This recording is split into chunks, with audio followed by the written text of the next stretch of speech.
Magandang hapon mga kabay. So meron po akong approved repair dito mga kabay, 39135C. Ang model nito mga kabay, DCH 253. Ano to siya mga kabay? Rotary hammer na battery operated. Ayan. So ang papalitan dito mga kabay, yung brass holder nya tsaka yung armature. Ayan. So ito po yung lumang armature mga kabay, tsaka yung lumang brass holder. Ayan. So yan po yung kakabit natin dito mga kabay. So tara, samahan nyo. So yun na mga kabay, kakabit ko na po yung motor. Ayan, ito na po. Sinalpa ko na yung brass holder. Ayan. So ito yung bagong motor mga kabay. Sasalpak na po natin dito mga kabay. Ayan. Tapos syempre dito sa kanyang housing.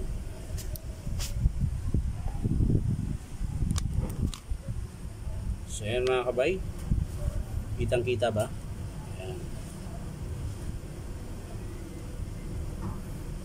Ayos lang natin mga kabay. Ayan.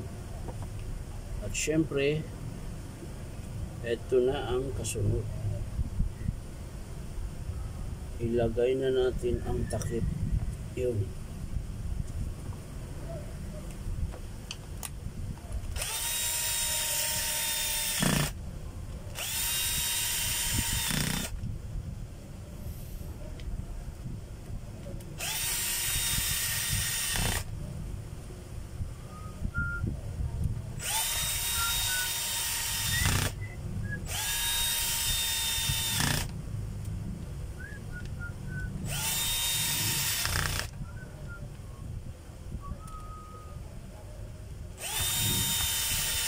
Yan, daming tornilyo mga kapay. Kung mano-mano yung gagawin natin dito, ngalay sa kamay ko. 1, 2, 3, 4, 5, 6, 7, 8, 9, 10, 11, 12, 13, 14, 15, 16 mga kabay. Ang tornilyo na kailangan mong buksan.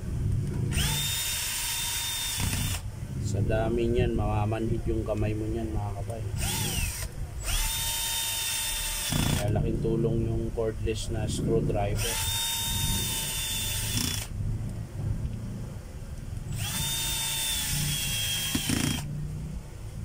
Malaking tulong. Parang madilim. Parang madilim. Yun. Walang maliwanag.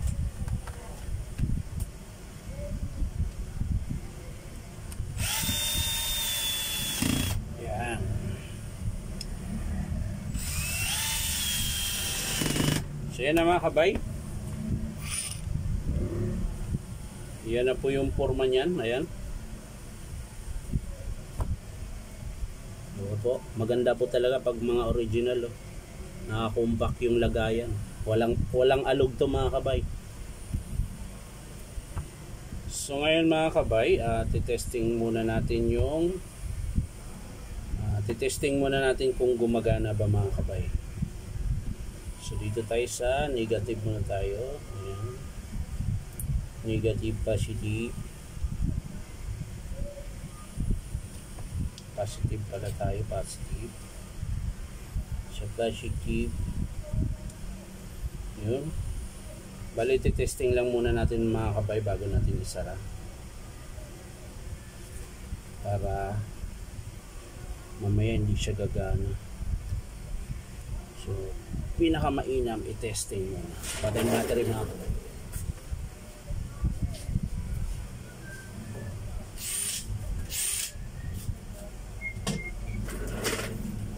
So ito yung battery mga kabay. I-testing natin ngayon kung gagana siya.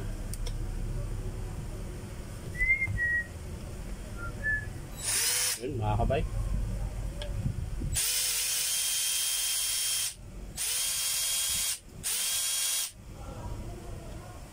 Reverse.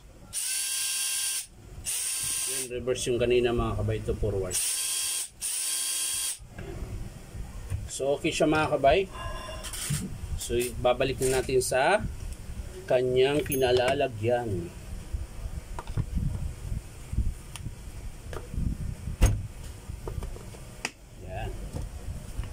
Tapos syempre yung selector hammer, kailangan natin ibalik sa kanya ring kinalalagyan.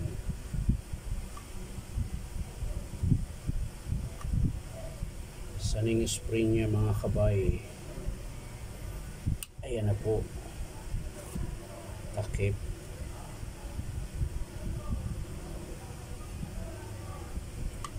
Yun. So drill, hammer, drill. Ayan. So kanina mga kabay, balik natin yung ito muna. Ayos muna natin to, at ito may ano, lalagyan lang natin yung electrical tape mga kabay, may tapyas. So ayan mga kabay, nakabit ko na po yung spring. Ayan. So iayos na lang natin yung wire mga kabay sa pagkakalagay. Ayan, ayusin lang po natin.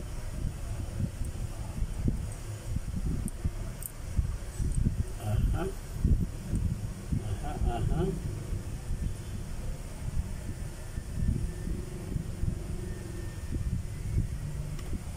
Yan.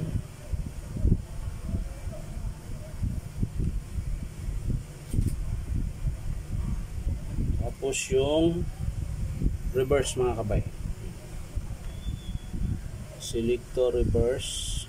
Yan. Next ay yung ayan, takip na.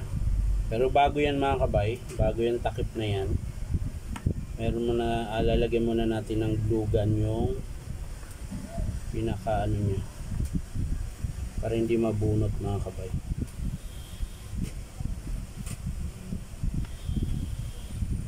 Lagyan natin ng glue gun. Kasi nabubunot po ito mga kabay, yung wire na to. Nabubunot po yan. So yan na mga kabay, lalagyan na po natin ito.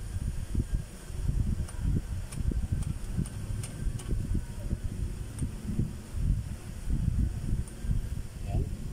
Para po di siya makalas. So yan lang yan mga kabay.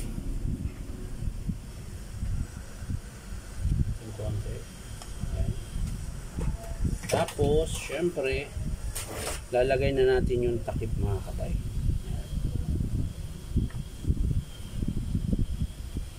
Ilalagay na po natin array.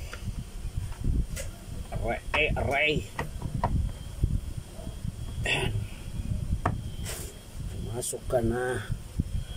Huwag ka nang mag-inorte.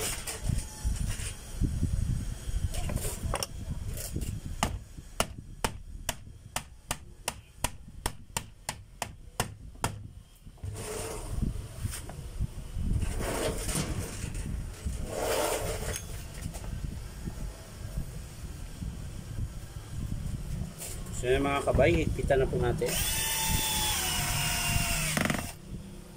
Higpitan na natin ang kanyang are.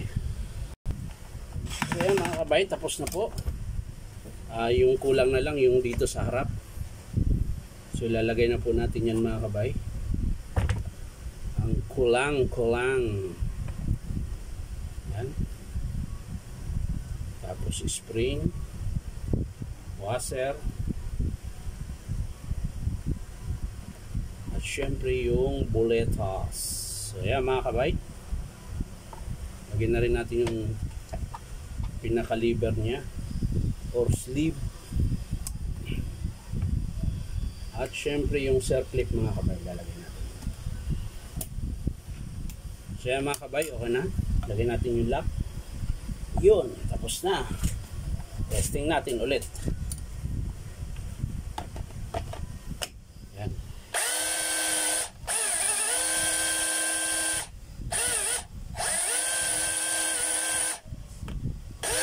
Reverse.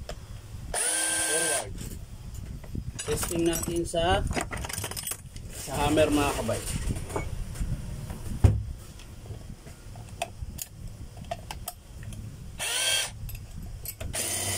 So yun po yung drill mga kabay. Ito yung hammer. naman yung chipping mga kabay, di siya nagalaw.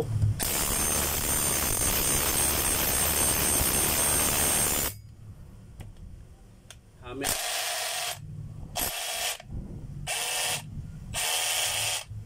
Drill.